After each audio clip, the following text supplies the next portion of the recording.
Vá, ég eiginlega bara orðlaus. Ég líka, ég veit ekki hvað ég var að segja. Þessi hestur bara eitthvað annað, það bara þannig.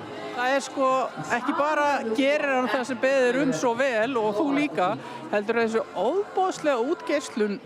Sko, ég veit að margir þekkja frasan Barbie-hestur. Þetta algjör Barbie-hestur. Já, hann bara, það bara eitthvað svo rosalega útgeislun á honum og sjarmur. Hann bara einstakur, finnst mér.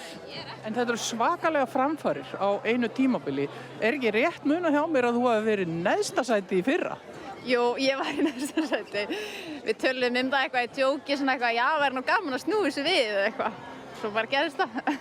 Þú komst með það fyrr í vetur, þá virkaði hann aðeins hrárri og ekki alveg jafn tilbúin og í dag. En í dag voru þið bara eins og smurð vél. Ég held bara þarna við bara alveg á heimavelli, skilurðu, og þá bara var þetta einfalt, eða þú veist, einfalt. Þetta var alveg frábært og bara þessi töllkeppni í heild sinni, varstu vissum að þú kæmist í úrslit? Hvernig fórstu inn í þetta? Sko, ég var að dreyma að fara í úrslit, já, það var markmið að fara í úrslit, en ég var ekki að gera mér neina vonur að vera að vinna eða eitthvað svoleiðis, en ég vissi bara að ég myndi gera mitt og svo kem ég bara hitt í ljós.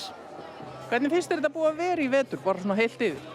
Bara mjög skemmtilegt, þetta náttúrulega mjög krefjandi og mikil spenna að vera í þessu, en svo þegar það gengur vel þá ekkert sem jafnast á við tilfinninguna, skilurðu, þannig að...